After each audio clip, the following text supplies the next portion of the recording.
Faut-il mettre de l'argent dans une crypto-monnaie parce qu'on nous a dit que cette crypto-monnaie a de l'avenir et pourquoi elle a de l'avenir?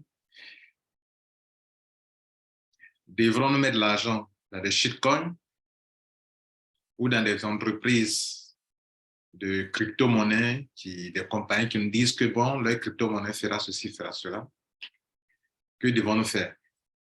Mesdames et messieurs, soyez les bienvenus. Mon nom c'est Lambert Kwasi et je suis très heureux de vous accueillir sur ma chaîne YouTube. Aujourd'hui, je vais partager mon expérience avec vous en matière de crypto-monnaie. Beaucoup de personnes aujourd'hui s'orientent vers les crypto-monnaies. OK? Après avoir échoué certainement dans les marketing de réseau, d'autres ont décidé de faire de l'investissement. Et après avoir échoué dans l'investissement, beaucoup de gens s'orientent vers les crypto-monnaies, comme quoi c'est l'avenir. Mesdames et messieurs, c'est vrai, la crypto-monnaie, c'est l'avenir. OK? C'est l'avenir.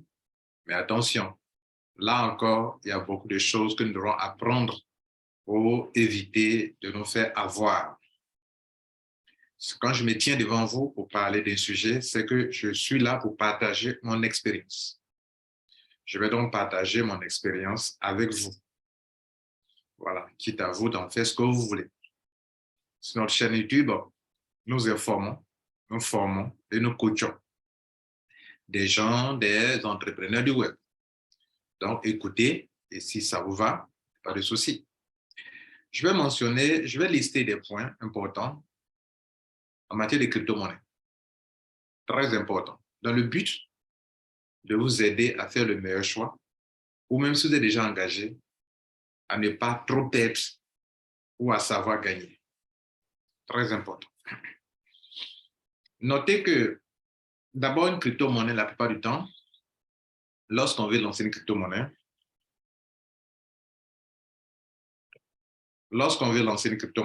on lance un ICO. L'ICO, pour la plupart du temps, c'est du crowdfunding. Pourquoi? Une entreprise veut lancer un token, une crypto-monnaie, ça suppose que normalement, elle devrait avoir un projet. Normalement, il doit avoir un projet. Et donc, lancer ICO, Initial Coin Offering, veut dire que on fait, si vous voulez, on fait l'appel au public pour que le public nous aide à financer notre projet, pour que plus tard, quand l'entreprise aura plus de valeur, le partage se fasse par rapport à la contribution de chacun. C'est pour ça qu'on prend les tokens, les coins que vous attrapez ça d'abord, en attendant que mon entreprise prenne la valeur. Comme vous m'avez donné tel argent pour construire mon entreprise, je vous donne ça, attrapez ça. Demain, si cette entreprise prend de la valeur, alors au prorata ou bien selon votre investissement, vous allez donc en bénéficier. Voilà un peu ça. Donc, on part de rien et on émet une crypto-monnaie, des pièces, des tokens que les gens viennent acquérir. Je dis on part de rien parce qu'on part vraiment de rien. Voilà. Donc, sous cette forme, c'est du crowdfunding. C'est-à-dire c'est du financement participatif. Rien que ça. J'ai déjà produit une vidéo sur le fait que les ICO sont des financements participatifs. Bien. Maintenant, aujourd'hui, il y a beaucoup d'entreprises de crypto-monnaies qui naissent et nous devons savoir les différencier. Normalement, quand on lance une crypto-monnaie, la crypto-monnaie doit venir, ça doit s'adosser sur un service ou une innovation. Un service qu'on veut vendre. Et donc, on lie ce service-là à la crypto-monnaie pour dire que, bon, si tu veux profiter de ce service-là, alors il te faut telle crypto-monnaie. Il te faut ma crypto-monnaie. Très important. Et donc, comme vous le savez, toutes les entreprises qui viennent en ligne en matière pour créer des crypto-monnaies ou lancer leurs crypto-monnaies elles ne sont pas toutes là, elles ne sont pas toutes préparées à l'ancien service.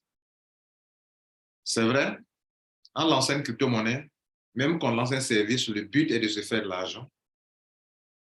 Mais il existe des entreprises qui viennent, elles ne lancent pas, elles ne construisent pas, elles ne cherchent pas à créer un service pour vendre leur crypto-monnaie.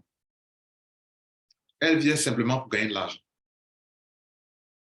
Vous avez l'idée sur les entreprises de les shitcoins, qui ne sont pas d'ailleurs des entreprises. Mais la plupart des crypto-monnaies, la majorité viennent pour attirer des masses d'argent importantes, des tonnes d'argent, et se faire de l'argent. Rien que ça. Bien évidemment, elles vont faire miroiter que bon, elles sont là pour un projet, etc., etc.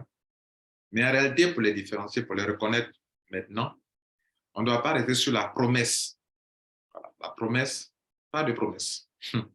Parce que, par expérience, elles promettent, mais on se rend compte qu'elles promettent dans le but de crédibiliser leur business, mais il n'y a pas, ce projet-là ne vient jamais. Voilà, ça ne vient pas. Elles promettent, ça ne vient pas. Elles promettent, elles font miroiter quelque chose qui attire tout le monde et tout le monde s'y engage. Aujourd'hui, Facebook a parlé de métaverse. Tout le monde, métaverse, métaverse, métaverse. Tout le monde parle de métaverse. Dans les crypto-monnaies, métaverse. NFT, NFT, métaverse. NFT, métaverse. Parce que c'est le mot, les expressions qui sont en vogue actuellement. Et donc, quand le public a quelque chose dans la tête, tout le monde va utiliser ça pour attirer du monde. Ce que vous devez retenir au niveau des entreprises, c'est qu'il y a des entreprises réelles, elles ne sont pas nombreuses, qui ont un service à vendre et qui lient de ce service à une crypto-monnaie dans le but de commercialiser ce service et se faire l'argent grâce à leur crypto-monnaie. Et il y a des entreprises qui viennent, je ne sais pas si vous les appelez des entreprises, qui n'ont pas un vrai projet, mais qui vont manipuler les gens en faisant croire qu'il aura un service, mais il n'aura jamais de service. Il n'y en aura jamais. Ça, c'est très important. Alors, comment le savoir? Comment savoir distinguer une entreprise qui a un vrai service et une entreprise qui n'en a pas? Pour ma part, j'ai décidé de ne plus suivre une compagnie sur la base d'une promesse. Tu dis que tu lances ta crypto-monnaie, c'est adossé à un service. Quel est le service? Est-ce que c'est en tenant le service est pratique? Ou bien est-ce que toi-même tu pratiques ça déjà? Si tu ne pratiques pas déjà, ce n'est pas la peine. C'est du vent, c'est du pipeau. Donc, pour vraiment éviter de se faire avoir, lorsqu'une entreprise dit qu'elle lance une crypto-monnaie, elle vous montre le service. Le service doit marcher maintenant. Si c'est une promesse, bon, sachez que vous êtes en train de prendre un risque. Prenez un risque. Nous allons parler maintenant du prix des crypto-monnaies. Le prix qui attire les gens. Le prix en lui-même est la conséquence de la loi du marché, de l'offre et de la demande. Vous savez, en matière de crypto-monnaie, il y a 3 choses qu'il faut prendre en compte. Sinon, peut-être 4. Il y a le nombre de pièces, le nombre total de pièces qu'on appelle total supply, le nombre total de pièces de cette crypto-monnaie, de ce token, et le nombre de pièces en circulation, ok, et puis la capitalisation. Il y a un quatrième élément qu'il ne faut pas oublier, c'est la communauté qu'elle a derrière. Alors, souvent, nous ne savons pas faire la différence entre ces choses-là. Je disais qu'une entreprise de crypto-monnaie doit vous dire le nombre total de pièces. De 2, le nombre total de pièces en circulation. De 3, quelle est la capitalisation? C'est-à-dire combien d'argent le public a déjà mis dedans. La communauté a déjà mis dedans. C'est sur cette base, par rapport au nombre de pièces et à la capitalisation, qu'on peut définir le prix. Vous-même pouvez faire le calcul. Le nombre, la capitalisation, divisé qui est la demande, divisé par l'offre, qui est le nombre de pièces en circulation, on trouve le prix. C'est pour ça que je vous dis que c'est la loi du marché, l'offre et la demande qui fixe le prix. Puisque quand vous divisez la loi du marché, l'offre et la demande qui font loi, quand vous divisez le nombre, la capitalisation, l'argent que les gens déposent sur la table, qui est la demande, divisé par l'offre, qui est le nombre de pièces que la compagnie met à la disposition des gens, on définit le prix, on trouve le prix. Souvent, il y a des compagnies qui font jouer un jeu à un jeu bizarre. Si elles ont une forte communauté, elles prennent toute la capitalisation et puis le nombre de pièces en circulation, elles mettent une petite quantité de pièces en circulation.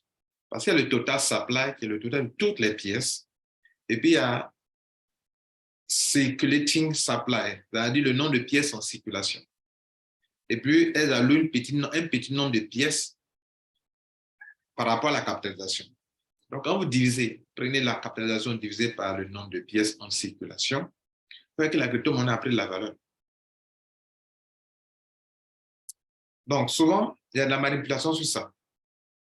Ce qui serait intéressant pour une entreprise, pour qu'on voit que vraiment, surtout quand c'est un token, que ce n'est pas un coin. Je dis quand c'est un token parce que le token est déjà préminé. Ouais, c'est déjà miné d'avance.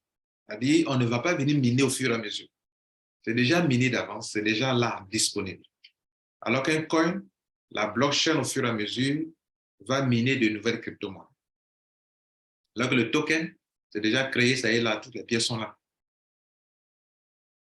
Donc, quel intérêt une entreprise a à garder une partie des crypto-monnaies et puis à prendre juste une petite partie pour faire le calcul, pour dire que voilà la valeur de la crypto-monnaie? Ce n'est pas vrai. Ce n'est pas bien. Ça ne nous permet pas de juger vraiment du prix de la crypto-monnaie. Quand on parle sur CoinMarketCap, vous voyez le total supply par rapport au nombre de pièces circulating supply, le nombre de pièces en circulation. Vous voyez la capitalisation. Si vous voyez que le total supply, le maximum max, vous mettez max supply vient total supply. Et puis le circulating supply, vous voyez que ce n'est pas le même nombre de pièces, c'est qu'il y a un petit souci. À moins que ça soit un token utilitaire qui n'est pas ouvert au public ou par rapport au nombre de pièces, au nombre de personnes qui entrent, on donne un certain nombre de pièces. Par exemple, vous prenez le token MD1, si vous n'en savez rien, pas de souci, mais c'est un token utilitaire où par rapport au nombre de personnes, une personne rentre, a droit à un token. Ça, c'est un token qui a été créé pour une communauté. Ce n'est pas ouvert comme ça au public. Donc, on ne veut pas mettre tous le marché comme ça. Si toi, tu viens, tu as droit à un token. Tu prends encore une position dans le réseau, tu as droit à un deuxième token. Tu prends une troisième position, tu as droit à un troisième token. Là, c'est différent. On ne peut pas mettre tous comme ça sur le marché. C'est par rapport au nombre d'utilisateurs qu'un token peut venir sur le marché. Ou bien peut être émise. Mais qu'un token peut être émis, excusez-moi. Ou bien que la pièce peut être émise. Et donc, ça, c'est compréhensible. Mais vous créez un token. Le token est déjà sur le marché public. Et puis, on se rend compte que le nombre de pièces en circulation n'est pas égal au total supply alors que c'est un token. Ça, c'est un problème. Parce que dès lors que ça se passe comme ça, la compagnie peut faire de la manipulation dans tous les sens. Elle peut faire de la manipulation pour augmenter, pour montrer que le prix est en train de monter. alors qu'en réalité, la demande n'est pas forte, ça ne monte pas. Ou bien, elle peut éjecter à tout moment des pièces encore dans le nombre de pièces en circulation. Vous allez voir que la crypto-monnaie baisse. Souvent, quand la compagnie veut se servir, elle fait ça. Donc, ça, c'est un souci. Ça trompe les gens. À un moment, on est là, on voit que la crypto-monnaie monte. Pendant que le projet est en train de démarrer, ça monte. Et c'est ça aussi qui trompe. La plupart des gens rentrent dans achètent une crypto-monnaie, pas parce qu'elle est en train de baisser, mais parce qu'elle est en train de monter. C'est ce que nous faisons. On rentre, on achète quand ça monte. Et quand ça baisse, on panique, on vend. En temps normal, pour spéculer, ce n'est pas comme ça qu'on doit faire. On doit faire l'inverse. Mais la plupart des gens font ça. Souvent, ils le font à raison, souvent, ils le font à tort. Je expliquerai vers la fin pourquoi c'est à raison, ou bien à raison de vendre, pourquoi c'est à tort souvent. Bien. Donc, quand j'ai parlé de capitalisation, de total supply, de circulating supply et de nombre comment on appelle, du prix, beaucoup de structures qui ne sont pas là réellement pour lancer un service et qui sont là pour se faire de l'argent sur cette opération, sur cette manière de faire, utilisent ça beaucoup pour s'enrichir sur le dos de la communauté. Parce qu'elles ne sont pas là réellement pour un service réel. Vous allez vous rendre compte que leur crypto-monnaie, pendant l'ICO, pendant qu'elles sont en vente privée, la crypto-monnaie monte. Et le jour où elles vous promettent qu'elles seront sur CoinMarketCap, c'est ce jour-là qu'elles-mêmes, OK, elles vont déverser encore des pièces dans le total supply, dans le total circulating supply, pour se servir suffisamment dans la cagnotte qui est là. Alors que si depuis le début, le total supply est égal au nombre de pièces en circulation, ça ne va pas se passer comme ça facilement parce qu'on connaît la capitalisation et puis on connaît le total supply. Et le total supply, c'est égal au total de pièces en circulation. Quand c'est comme ça, dès la base, on sait où on va. Mais quand à tout moment, on peut faire du pump and dump, c'est-à-dire on peut pomper et puis on peut faire chuter la monnaie pour se servir, c'est compliqué. On va aller rapidement. Quand une crypto-monnaie chute, la plupart des gens vous diront d'acheter. Mais ça dépend. On ne peut pas acheter. Si elle chute, ça ne veut pas dire forcément qu'elle va remonter. Surtout si elle a déjà déçu sa communauté. Donc souvent, des leaders disent dans leur groupe, c'est l'occasion d'acheter. Souvent, ce n'est pas toujours vrai. Peut-être c'est le moment même de vendre pour gagner un peu d'argent, récupérer son capital avant que ça ne tombe à des valeurs pas possibles. Mais personne ne peut le savoir. N'oubliez pas aussi qu'il y a des baleines qui sont le système qui manipulent le prix aussi. La compagnie même perd une baleine. Elle-même qui a sa crypto-monnaie s'est servie. Elle a du stock. À tout moment, elle les retire. À tout moment, elle met de l'argent. Elle les retire. Des grandes baleines aussi, qui sont peut-être en dehors de la compagnie, peuvent faire ça aussi. Les baleines, c'est qui sont des gens qui, au lancement des crypto-monnaies, ont mis des millions pour en avoir assez, pour jouer sur le prix. Donc, ils ont des stocks d'argent, ils mettent dedans, le prix monte. Et quand ils voient que tout le monde est en train d'acheter, le prix monte, bon, à un moment, ils vendent tout ce qu'ils ont et puis ils récupèrent le maximum d'argent que les gens mettent. Puisque la plupart des gens ne mettent l'argent dedans que quand le prix est en train de monter. Donc, comme eux, ils ont des millions ou des milliards en francs CFA, des millions d'euros ou bien de dollars, ils prennent ça pour faire du business.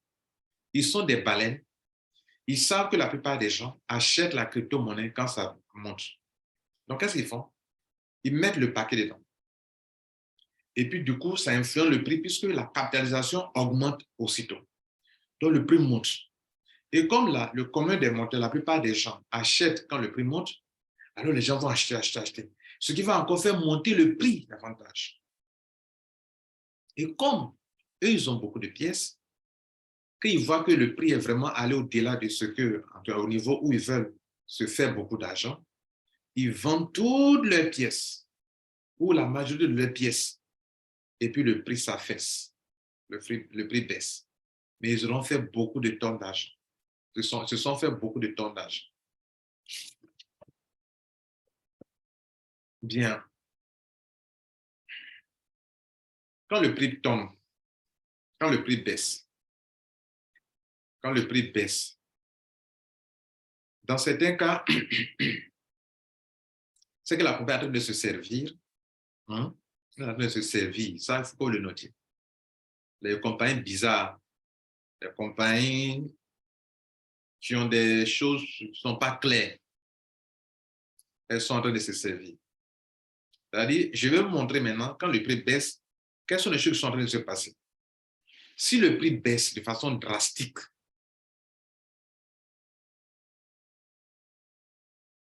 c'est que soit, dans certains cas, je dis bien dans certains cas,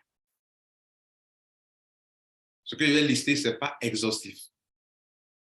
Et ce n'est pas vrai dans tous les cas. Dans certains cas, la compagnie s'est bien servie d'abord. Beaucoup de compagnies, quand elles ont une bonne image en vente privée, la crypto-monnaie, comme tout le monde aime quand la crypto-monnaie vient d'être lancée, les gens mettent de l'argent. Tout le monde connaît une montée. Très souvent, avant que la compagnie ne parte en vente publique, c'est là qu'elle se sert. Vous n'avez pas remarqué ça? Se sert. Elle récupère l'argent. Et quand le token va en vente publique, on dit que non, c'est sur CoinMarketCap, ça peut se trader, ça et là. Allez-y voir le prix. Elle s'est servie tout l'argent que la vente privée a donné là, la capitalisation là, elle récupère ça. Et puis, elle libère les pièces, puisqu'elle a retiré son argent. En matière de crypto-monnaie, c'est comment? Comment les choses se passent? Soit je garde la crypto-monnaie, donc mon argent est dans le système, soit je me débarrasse de la crypto-monnaie et je récupère mes fonds, donc ça joue sur la capitalisation.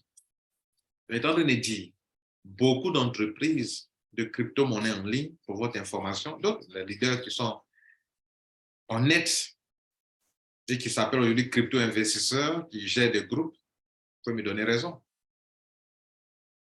Pourquoi? La plupart des crypto-monnaies dans lesquelles nous sommes, où vous êtes, pourquoi, dès que l'ICO finit net, la crypto-monnaie, le prix tombe? Parce que pendant l'ICO, pendant qu'elle est en vente privée, elle est en train de recueillir le maximum d'argent. Jusqu'à ce qu'elle se rende compte qu'on a gonflé le ballon car ça arrive à une limite. Donc, ça arrive de s'exploser. Donc, elle libère la crypto-monnaie pour dire que vous aussi, vous pouvez faire vos retraits. Donc, c'est dans cette période qu'on va sur CoinMarketCap, on dit non, ça peut se trader ici, ça peut se trader là. Mais qu'est-ce qu'elle fait pendant ce temps-là? Elle récupère tout cet argent que vous avez déposé durant l'ICO. Elle retire son argent. Si vous voulez, elle retire une grande partie de la capitalisation pour n'allouer qu'une petite partie. Cette petite capitalisation divisée par le nombre de pièces, vous voyez que la pièce a chuté. Et quel est l'argument qu'on prend pour dire, qu'on raisonne, qu'on prend pour raisonner? Non, comme c'est allé en vente publique, les gens ont vendu leurs pièces. Non, ce n'est pas ça. La compagnie se dit que la vente privée, là, c'est pour elle. Et vous allez vous servir quand du monde viendra plus tard pour acquérir cette crypto-monnaie.